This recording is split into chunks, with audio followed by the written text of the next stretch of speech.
केला बेचने वाली चुड़ैल। एक बार की बात है, जादूपुर नाम के एक गांव में करतब दिखाती एक औरत एक रेड्डी के लिए गांव में आती है। आइए आइए मेहरबान कदरदान, खाइए रोहड़ा के ताजे ताजे केले। कभी खाए नहीं होंगे ऐसे केले, पीले पीले केले खाइए। ये कहकर रोहड़ा हाथों में 4 केले लिए उन्हें सर्कल में जोर जोर से हवा में उछालती हुई करतब दिखाती है, जिसे देखकर आसपास के सारे बच्चे अपने अपने मम्मी पापा से उस औरत के पास जाने की जिद करने लग जाते हैं। पापा, ऐसा तो सर्कस में बॉल से होता है ना, ये आंटी तो केले से कर रही है। चलिए ना पापा, देखते हैं। रोहड़ा एक पतली सी तार पर चलती हुई केलों से करतब दिखाती है। आते जाते सभी लोग बाहर रुककर उसके करतब देखते हैं और वाह वाही करते नहीं थकते। जैसे ही एक आदमी पास आकर उसे पैसे देने लग जाता है, तब वो कहती है, अरे नहीं नहीं साहब, मैं करतब तो बच्चों के मन को बहलाने के लिए करती हूँ। धंधा तो मेरा केले का है। पीछे देखो मेरी रिड्डी, जो भी मेरे केले खाएगा मेरी तरह चुस्त दुरुस्त और तंदुरुस्त हो जाएगा। पता चलता है क्या कि मेरी उम्र 55 की है। अरे पर ऐसे ठंड के मौसम में कोई केला क्यों खाएगा? ये ऐसे वैसे केले नहीं है साहब, ये शरीर में गर्मी देते हैं। ठंड को दूर भगाए जो भी रोहिणा के केले खाए। पापा, अगर मुझे केले नहीं मिले तो मैं घर नहीं जाऊंगी। तभी उसके पापा कहते हैं कि बेटा, केले ठंड में कभी गर्मी नहीं देते। ये सब कहने की बातें हैं, सामान बेचने का तरीका है इनका। पर पिंकी नहीं मानती। मैं केले खाऊंगी।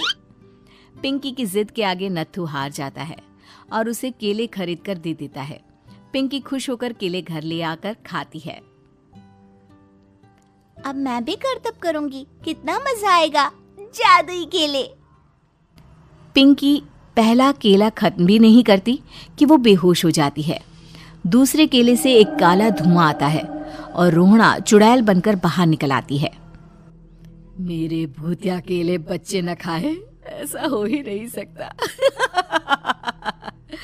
जादूपुर वालों, कब तक बचोगे?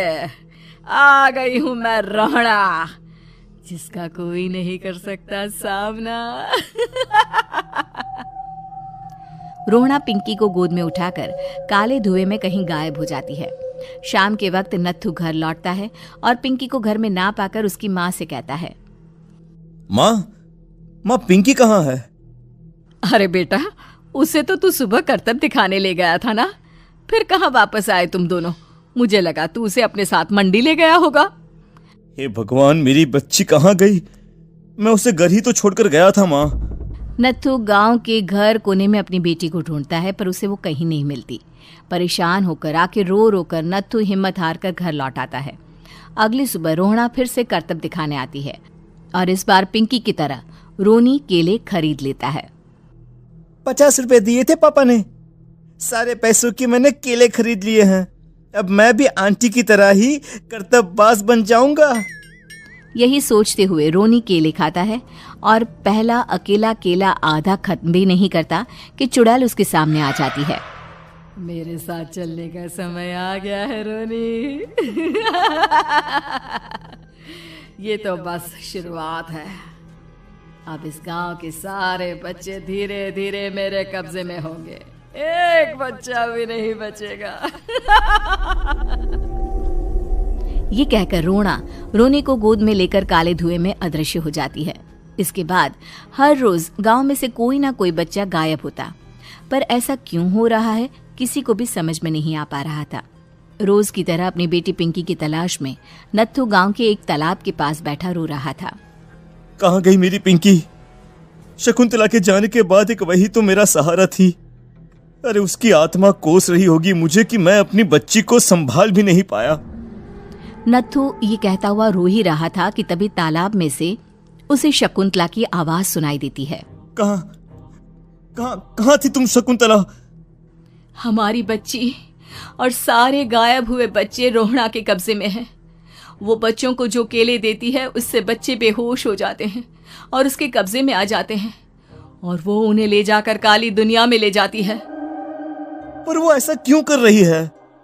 ये मैं नहीं जानती, पर उस दुनिया का रास्ता मैं आपको बता सकती हूँ।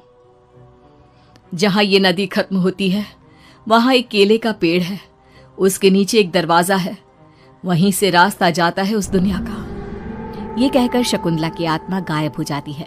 गांव के सभी लोग झुंड बनाकर उसी रास्ते से काली दुनिया में चले जाते हैं और वहां देखते हैं कि सारे बच्चे वहां काम कर रहे थे। पापा मुझे ले चलो यहाँ से। पापा पापा। सभी बच्चे अपने मम्मी पापा से लिपट जाते हैं। तो तुम लोग यहाँ तक आ गए? क्यों हमारे बच्चों को पकड़ लिया तूने? तुझे शिकार ही बनाना है तो ले, हम सब आ गए हैं, हमें खा ले। नहीं, मुझे बच्चे चाहिए। मेरे बच्चे के बदले तुम लोगों के बच्चे। क्या मतलब? मैं इसी गांव में रहने वाली एक औरत थी। केले की चोरी के इल्जाम में मेरे बेटे को गांव वालों ने इतना मारा कि वो मर गया। उसी दिन मैंने ठान लिया कि गांव वालों का भी वही हाल करूंगी। कुछ दिन बाद बेटे के चले जाने के दुख में मैं भी मर गई और मेरी भटकती आत्मा एक चुड़ैल बन गई। और फिर मैंने बदला लिया तुम सबके बच्चे छीनकर। बर्दाश्त नहीं कर पाए ना? सोचो मुझ पर क्या बीती होगी। हमें माफ कर दो रोना। पता नहीं ये किसकी गलती थी, पर हम सभी माफी मांगते हैं। हमारी खुशियां लौटा दो, तुम भी तो एक माँ हो। गांव वालों की बात सुनकर रोना का मन पिघल जाता है और वो बच्चों को छोड़ देती है। उसके बाद काली दुनिया बच्चों के लिए जादुई दुनिया बन जाती है। अब कोई भी कभी भी वहां आ जा सकता था।